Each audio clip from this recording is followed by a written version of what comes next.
Hi hello నమస్తే. Welcome to our channel. నేను మీ సిరి. ఈరోజు మనం చెప్పుకోబోయే కథ మిసెస్ అగస్త్య. కథలోకి వెళ్ళే ముందు వీడియోని లైక్ చేసి హైప్ చేయడం మర్చిపోకండి. Mrs Agastya part 165.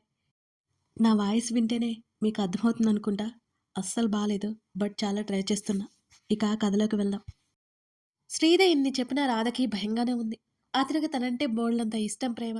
అది తనకి ఎప్పుడో తెలుసు. అందుకే తన వాళ్ళని కూడా కాదనుకుని వచ్చింది. తమ పెళ్ళయ్యే కొద్ది రోజులు మాత్రమే అయింది. ఇప్పుడు అతను యాక్సెప్ట్ చేస్తాడా? అతను ఎప్పుడూ పిల్లల గురించి మాట్లాడలేదు. తను కూడా పట్టించుకోలేదు. అదే పొరపాటు. తలుపు కొట్టే శబ్దం రాగానే గట్టిగా ఊపిరి తీసుకుని తలుపు తెరిచింది రాధ. చాలా తొందరగా వచ్చేశాడు జేమ్స్. రావడం రావడం ఓ చిరునవ్వు ఆమెకి విసిరి ఫ్రెష్ అవ్వడానికి వెళ్ళిపోయాడు. అతడు స్నానాదులు ముగించుకొని వచ్చాక భోజనం పెట్టి తను పెట్టుకుంది. రాధ ఏమీ మాట్లాడకుండా ఆలోచించడంతో ఆమె వైపు చూశాడు జేమ్స్. ఏమైందను అని అడిగాడు. నవ్వు తగిలించుకొని ఏం లేదన్నట్టు అడ్డంగా తల ఊపింది రాధ. ఆమె ప్రవర్తన రోజులాగా లేకపోవడంతో ఏదో ఉందని అర్థమయ్యి ఆ తర్వాత అడగాలనుకున్నాడు. క్యారియర్ ఏంటి అని అడిగాడు. శ్రీధ మేడం పంపారు. ఏం చేశారు ఇవాళ? అవంతి ఉందిగా, నాతో చాలాసేపటి వరకు ఆడుకుని వెళ్ళింది. నేను సాయంత్రం అక్కడికి వెళ్ళాను. శ్రీధ మేడం స్నేహితురాలు వచ్చారు. ఇందాకే ఇంటికి వచ్చాను భోజనం తీసుకుని. ఆమె మాట్లాడుతుంటే వింటూ భోజనం ముగించాడు. మంచం మీద వాలిపోయాడు అలసటగా. అతని బలమైన ఛాతీ మీద తలానించింది రాధ. జేమ్స్, హా, మీతో ఒక విషయం చెప్పాలి అన్నది రాధ. ఏం చెప్పాలి? మరి కాస్త బలంగా తన వైపుకు లాక్కున్నాడు జేమ్స్. అది ముఖ్యమైన విషయం అన్నది. ఏంటో చెప్పు అని అడుగుతుంటే ఆమె చీర తప్పించేశాడు. మాటలు కరువయ్యాయి రాధకి. అతని ప్రేమను మనసారా ఆస్వాదించింది. ఆమెను హత్తుకుని కళ్ళు మూసుకుని ఏదో చెప్పాలి అన్నావు, డిస్టర్బ్ చేశానా అని అడిగాడు జేమ్స్. తలెత్తి చూసిన ఆమెకి నవ్వుతూ కనిపించాడు. చిరుకోపంగా చూసింది రాధ. చెప్పనిస్తే కదా మీరు అని అడిగింది. ఇప్పుడు చెప్పు. ఆమె చెంపని నిమిరాడు. అతని చేతిని తీసుకెళ్లి తన పొట్ట మీద పెట్టుకుంది. ఏంటి? ఆమె నడుము తడుముతూ అల్లరి పెడుతుంటే జేమ్స్ అంది. చెప్పు అన్నాడు అతను. 1వ నెల అనగానే అర్థం కానట్టు ఆమె ముఖంలోకి చూశాడు. అర్థం కాలేదా అని అడిగింది. ఊహు, మన పెళ్ళయి 1 నెల కాదుగా అని అన్నాడు. అతను పెరిగిన వాతావరణం, పెరిగిన పరిస్థితులను బట్టి అతను అంతగా అర్థం చేసుకోలేడని ఆమెకు అర్థమయ్యి, నీ బిడ్డ రాబోతుంది అంటూ అతని కళ్ళల్లోకి చూసింది. సంభ్రమాశ్చర్యాలతో అతని కనుపాప వెడల్పోవడం ఆమె చూస్తూనే ఉంది. ఏంటి అను అని అతని గొంతు వణుకుతోంది. ఆమె దేహం మీద ఎక్కడో ఉన్న అతని చెయ్యి ఆమె పొట్ట మీదకి చేరింది. అపురూపంగా నిమిరింది. అవును, పీరియడ్ మిస్ అయింది. ఇవాళ టెస్ట్ చేసుకున్నాను. ప్రెగ్నెంట్ అని చూపిస్తోంది. ఒకసారి డాక్టర్ దగ్గరికి వెళ్తే విషయం తెలుస్తుంది. మీకు ఇష్టమేనా ఈ ప్రెగ్నెన్సీ అని గాబరా నిండిన కళ్ళతో చూసింది రాధ. సంతోషం పట్టలేక ఆమెను బలంగా కౌగిలించుకున్నాడు జేమ్స్. ఇష్టమేనా అంటావేంటి? నా బిడ్డ, నా బిడ్డ రాబోతుంది. నా రక్తం, నాకున్న ఒకే ఒక రక్త సంబంధం. అతను ఉద్వేగంగా ఆమె ముఖాన్ని చేతుల్లోకి తీసుకొని చెప్పాడు. అతని సంతోషం చూస్తున్న రాధ కళ్ళల్లో నీటి తిరిగాయి ఒక్కసారిగా. ఎంతో గంభీరంగా, బలంగా, ఎత్తుగా, చూసేవారికి ఒక రకమైన భయం కలిగించేలా ఉన్న అతను చిన్న పిల్లాడిలా సంతోషపడుతుంటే రాధకి ఆనందం పట్టలేకపోతోంది. ఆమె ముఖమంతా ముద్దులు పెడుతూ ఎన్నిసార్లు థ్యాంక్స్ చెప్పాడో లెక్కే లేదు. అప్పటికే రచన ఆఫీస్కి వెళ్ళి వారం రోజులైంది. ఆమె పూర్తిగా కోలుకోవడానికి వారం పైనే పట్టింది. అది కూడా అరవింద్ భరోసా ఇవ్వడంతోనే ఇంట్లోనే ఉంది. ఏదైనా స్కూటీ తీసుకోమ్మా అన్నది రచన తల్లి. తల్లి మాటలకి ఇప్పుడే కదమ్మా జాబ్లో జాయిన్ అయ్యాను. ఇంకో 2 నెలలు పోని అప్పుడు తీసుకుంటాను. ఇప్పటికిప్పుడు అంటే కష్టమేమో అన్నది రచన. మొన్నొక ఉద్యోగం గురించి చెప్పాను గుర్తుందా? ఈరోజు రమ్మన్నారు. ఉదయం 8 నుంచి సాయంత్రం 6 వరకు. అది సెట్ అయితే స్కూటీ తీసుకుందువు. కూతురి చెంప మీద చేయి వేసి చెప్పింది రచన తల్లి. అమ్మా, ఇప్పటికే చాలా కష్టపడ్డావు. ఇక ఎందుకు చెప్పు? ఇంట్లో ఉండొచ్చు కదా, రెస్ట్ తీసుకోమ్మా తల్లి గడ్డం పట్టుకుని బ్రతిమాలింది రచన. తీసుకుంటాను కానీ ఇప్పుడు కాదు. ఇప్పుడు నాకేం వయసు అయిపోలేదు అని నవ్వగానే, అది కాదు, ఈ మధ్య నీకు ఆరోగ్యం బాలేదు. ఆ విషయం గుర్తుందా? చాలా అంటే చాలా వీక్గా కనబడుతున్నావు. చిరుకోపంగా చూసింది రచన తల్లిని. అదేం లేదులే, అప్పుడప్పుడు కాస్త నలతగా ఉండడం ఎవరికైనా మామూలే కదా! నువ్వేం టెన్షన్ పడకు. ఓ స్కూటీ చూసుకో. నెల నెలా కట్టేసుకుంటే సరిపోతుంది. నువ్వు ఇంటికొచ్చే వరకు ఎంత కంగారుగా ఉంటుందో నాకు. అప్పుడైతే నాకిక ఇంకే దిగులు ఉండదు అన్నది ఆవిడ. సరే చూస్తానులేమ్మా. జాగ్రత్త తల్లి. తల్లి మాటలకి చిన్నగా నవ్వి తలాడించింది రచన. రచన ఆఫీస్‌కి బయలుదేరింది. ఆమెకి చెప్పలేనంత టెన్షన్‌గా ఉంది. మొన్న జరిగింది ఆఫీస్‌లో ఎవరికైనా తెలుసా? తెలిస్తే అందరూ తనని ఎలా చూస్తారో అనే భయం ఆమెకి. ఆమె అలాగే ఆలోచిస్తూ ఆఫీస్‌కొచ్చేసింది.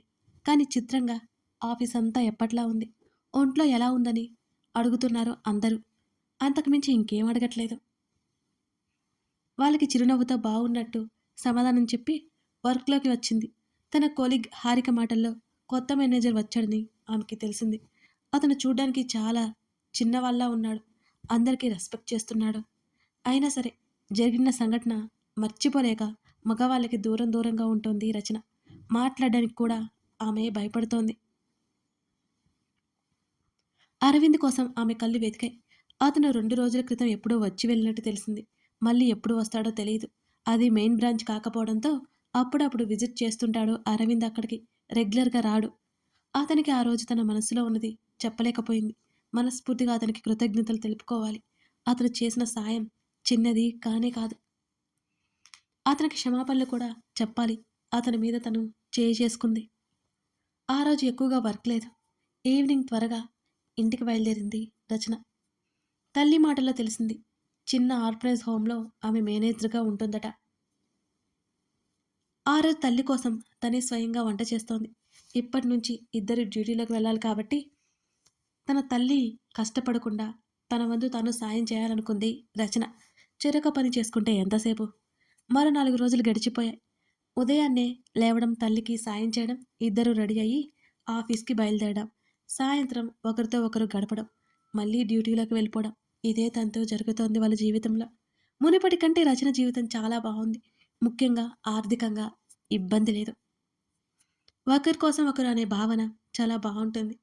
అది ఎవరైనా సరే తమతో ఒకరున్నారు, తమ కోసం ఒకరున్నారు, తమకి తోడుగా ఒకరున్నారు. అంతకంటే జీవితానికి ఇంకేం కావాలి అనిపిస్తుంటుంది. ఒకరోజు అరవింద్ ఆఫీస్‌కి వచ్చాడు. అతనికి ఎంప్లాయీస్‌తో పెద్దగా పని ఉండదు. అతని కింద వాళ్ళే చూసుకుంటారన్నీ. రచన ఏవో జిరాక్సులు తీసుకుని బయటికొస్తుంటే అరవింద్ అతని పిఏ రాజ్ వెళ్తూ కనిపించారు. దూరం నుంచి అతన్ని చూసింది రచన. వెళ్ళే లోపల అతను ఒకసారి మాట్లాడి అతనికి కృతజ్ఞతలు తెలపాలి అని అనుకుంది. ఆమె మళ్ళీ తన డెస్క్ దగ్గరికి వచ్చింది. అయినా తను ఒక ఎంప్లాయ్. తను అసలుకి అతనికి తను గుర్తుందా? అంతలోనే డీలా పడిపోయింది రచన. కానీ ఆమె ఊహించని విధంగా అరవింద్ నుంచి పిలుపు రాగానే కాస్త కంగారు పడింది రచన. అసలతను తన్ని ఎందుకు పిలుస్తున్నాడు? తనతో ఏం మాట్లాడాలనుకుంటున్నాడు? ఆమె కంగారు దాచుకుని అరవింద్ క్యాబిన్ ఉన్న ఫ్లోర్‌కి వెళ్ళింది. కానీ అతని క్యాబిన్ లోపలికి వెళ్ళడానికి రచనకి భయంగా ఉంది. అసలు తన ప్రవర్తన మామూలుగా ఉందా?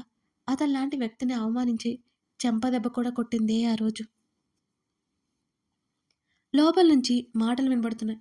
అరవింద్‌తో పాటు ఎవరో ఉన్నారని ఆమెకి ధైర్యం వచ్చింది. లేకపోతే అతను ఎవరితో మాట్లాడతాడు?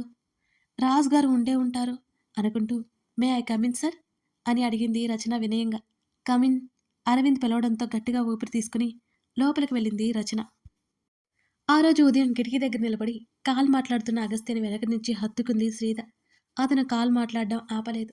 అతని ఛాతీ మీద ఉన్న ఆమె చేతులను తాకుతూ అతను మాట్లాడుతూనే ఉన్నాడు మరోవైపు. 10 నిమిషాలైనా అతను అలాగే ఫోన్ మాట్లాడుతుంటే శ్రీదకి తిక్కలేచింది ఒక్కసారిగా. నెమ్మదిగా అతని చొక్కా బటన్ ఒక్కొక్కటి తీయసాగింది. అతని హృదయం మీద చేత్తో తడిమింది. అయినా చలించలేదు అతను. నిజంగానే ప్రవరాఖ్యుడు. హుహు. కోపంతో వదిలి వెళ్ళిపోతుంటే ఆమె 2 చేతులను ఒక చేత్తో గట్టిగా పట్టుకున్నాడు అరవింద్. వెంటనే ఆమెను అలాగే వెనక నుంచి వచ్చి అతన్ని తగిలింది. ఆమె ముక్కు అతని వీపుకి గుద్దుకుంది. అబ్బా! చిన్నగా అరిచింది శ్రీద. వెనక నుంచి ఆమె అతన్ని గాఢంగా హత్తుకున్నట్టుంది ఆ దృశ్యం. తాడి చెట్టు, తాడి చెట్టు ఎంత ఎత్తున్నాడు? చేతులు గింజుకోవడానికి చూసినా ఆమెకి రాలేదు. మరో 5 నిమిషాలు ఆమె పెనుగులాడి నీరసం వచ్చిక ఆగిపోయింది. అతని నుంచి విడిపించుకోలేక. అతను కాల్ కట్ చేసి ఫోన్ సోఫాలో విసిరేశాడు. ఆమె నడుము చుట్టూ చెయ్యేసి ముందరకు తెచ్చుకున్నాడు. బొమ్మలాగా అతని కౌగిలిలోకి చేరింది శ్రీద. ఆమె భుజాల మీదుగా చేతులు వేసి కళ్ళు ఎగరేశాడు అగస్త్య. వదులు, నాకు పని ఉంది. శ్రీధ కోపంగా చెప్పింది అతనితో. ఏం ఏం పని?